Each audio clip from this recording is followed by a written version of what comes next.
And speaking of fighting, it's now been nearly 2 months since Orna and Ronen Neutra discovered the fate of their 21-year-old son, Omer Neutra. The American-Israeli lone soldier abducted into Gaza on October 7th was believed to be held hostage alive until intelligence revealed that he had been killed during the October 7th terror onslaught. Now, Orna and Ronen are continuing to forge forward in their grief to bring all the hostages home, dead or alive. And we are now joined by Omer, Orna and Ronen, who are in New York.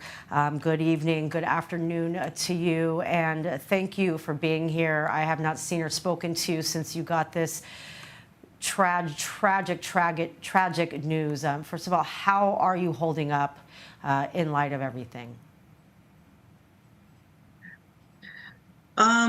It's been very difficult. It's been extremely difficult to fight for Omer, thinking that he's alive, and receiving the notice after 422 days, Emily, was devastating. That's something we're going to have to grapple with and learn how to live with for the rest of our lives. But as of now, nothing has changed. We don't have Omer. He's not been returned. Hamas is still holding on to him. Yes, we were notified on day 422 that he's no longer alive, but we still need to get him back. He deserves a proper burial. He fought for the state of Israel, and he deserves to be buried honorably. Yes, he sure does. And do you feel, given that we, are bringing the hostages back again, it's an ebb and flow, up and down with Romy, Emily, and Doron coming back. There's still a lot that we don't know just to even get through this first phase, and then there are other phases to bring back more hostages. Are you able to feel a sense of hope that Omer's body will come back so you can give him that honorable, proper burial? Without a doubt, the fact that the deal has been struck and we started to see hostages coming back. We were thrilled together with everybody around the world to see the 3 women coming back.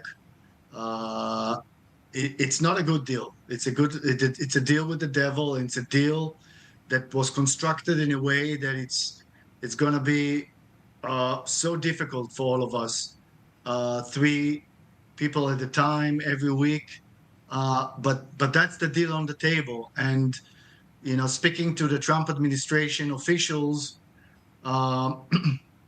they agree that the deal has to be shortened, and somehow their intention is to try and reconstruct it and make it a shorter, more concise, and try to make sure that we move into the second stage, which at least at this point our son, together with the young man and the deceased and remains, are going to be coming out.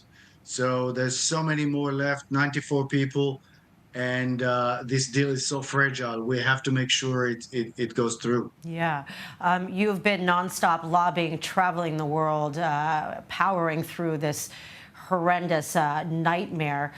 You were at the inauguration, and you were part of this inaugural, what do they call it, the inaugural parade, where you had a chance to get called up with Trump and other hostage families. I know it's difficult to speak to him on Inauguration Day, but were you able to exchange words with him at all? Yes, actually, we were treated with a lot of respect. We were a group of American families, Israeli families, and 2 returning hostages.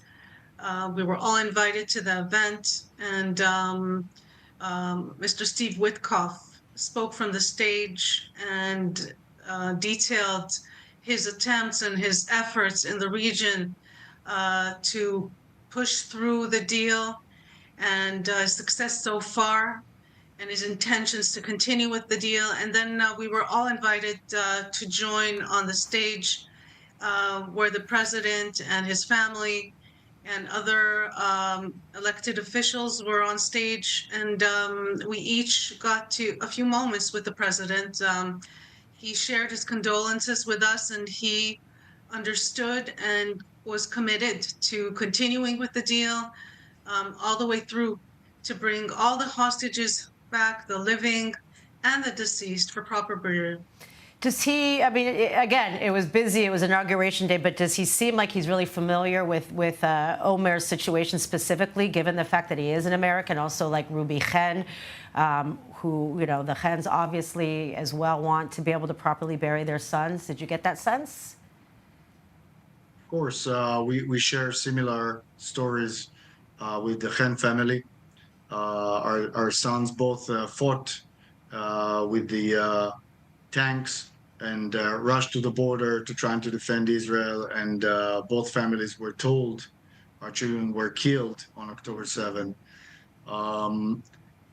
President Trump called us during Shiva 6 weeks ago, so he's familiar with our story. He's familiar with the latest news that we got on Omer. Of course, he has a lot on his mind. So everything with 94 hostages and 7 of them are American. I'm sure the details are not easy for him to remember, but he recognized. And I think the overall feeling we got, the fact that they put us all on the main stage and had all the crowd cheer for us, just show the level of commitment. And in a way, this is not something you do if you don't want to go through a deal. This is a proof that he really cares, and it's a proof that his administration will put the utmost pressure on the parties in the region to go through the different stages. But he did mention that this is not a United States war. So that's also a fact. And we heard from Steve Witkoff is preparing to go to the region, and he's preparing to put himself in the front line, making sure that this first stage of the deal goes through, almost like a person that will check that both sides are keeping their commitments. Mm-hmm. And I'm just by speaking to Steve, we know how much he's committed. Mr. Witkoff even shared with us a moment with his mother, 92-year-old, wonderful person.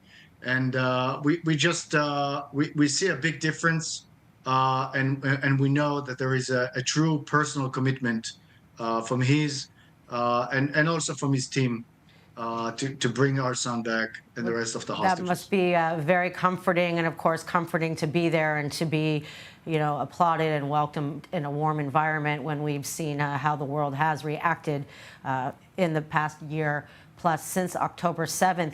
Do you have any idea or any information about his whereabouts, if he's with some of the other hostages? Is there anything at all that you know? The intelligence shares information with the families that's, it's not shared with everyone. So we know that they have somewhat of an idea, but they don't share too much, because it risks the hostages and any effort, to release them. So, of course.